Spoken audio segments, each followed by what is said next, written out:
we were all really in the mood for it. On the Duke, Steve Hislop. On the ZX9, David Jeffries. On the R1, Neil Hodgson. On the Blackbird was Peter Wilson and myself. On the Suzuki Hayabusa, and hoping to make up some space on the bikes that are just a fraction slower than the big old Hayabusa. The style of a TT winner and lap record holder on a Ducati. What a combination. It is Hislop.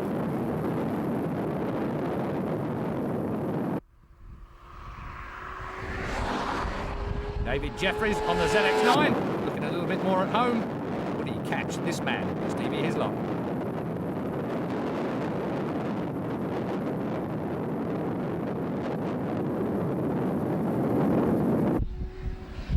Peter Wilson on the Blackbird.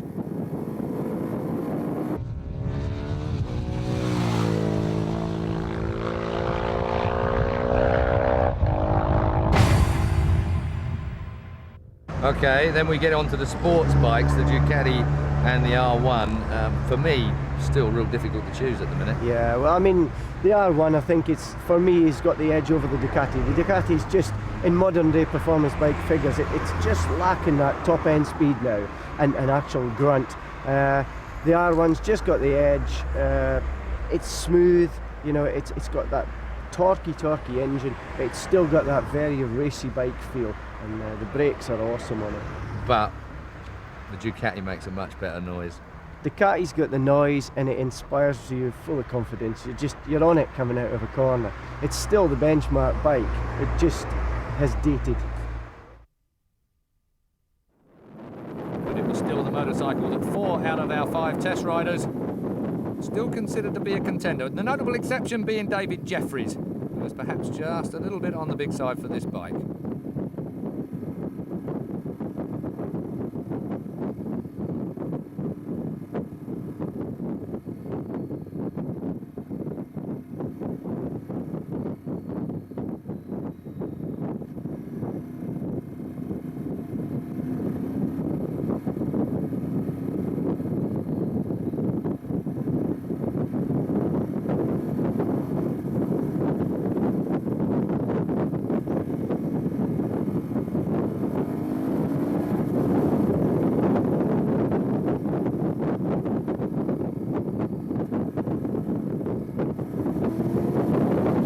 Hislop weaved his way through the traffic. The R1 of Neil Hodgson was blasting his way over the mountainside. On the hills of David Jeffries on the ZX9 and Peter Wilson on the Super Blackbird. Everywhere that Hizzy wanted to give the Ducati some head, there was a vehicle. This is Windy Corner.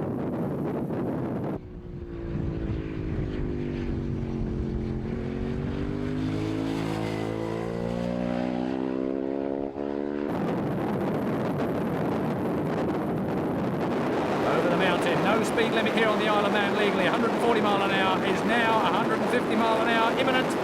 Through the turns then, coming down the mountain now with Steve Hislop, showing us just how a TT winner does it. And this is why Hislop rates the Ducati. It works perfectly for him, his style, and for this particular racetrack.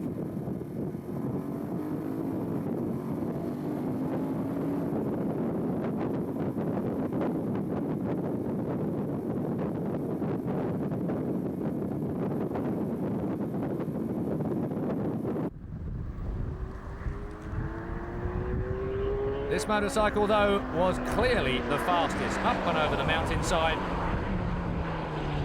A windy corner, and dropping down the hill, there was nothing to touch it, even in the hands of a non-TT expert like myself. Kate's Cottage with Hislop. One of the most famous views on the Isle of Man circuit. And what an adrenaline rush this is. A little bit of a wheelie down the hill then towards the pub. Hislop will make sure he's not first there.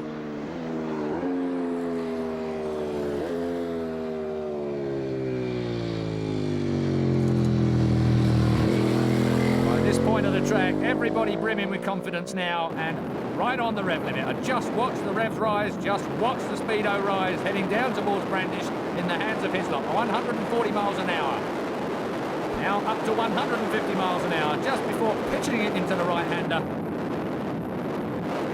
just over 150 miles an hour through the turn, down towards Brandish, and on the brakes for the left-hander.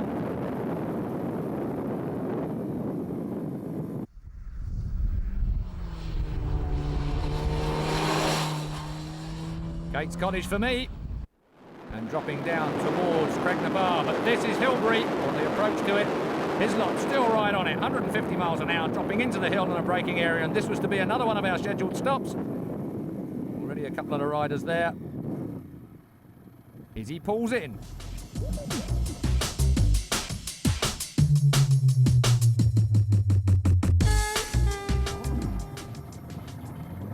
While Steve Hislop negotiates the lock on the Ducati. Neil Hodgson almost T-boned by the Ducati man. And, as you might have guessed, Pete Wilson just demonstrating the power of the Blackbird as we head back up to the Craig for lunch.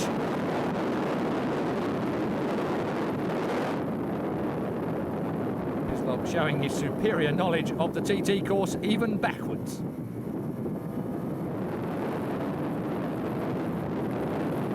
This is David Jeffries.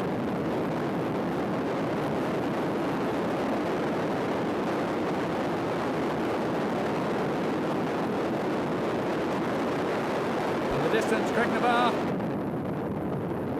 David Jeffries to our left. As the usual suspects prepare for lunch. Hodgson at the back, Ewan at the front.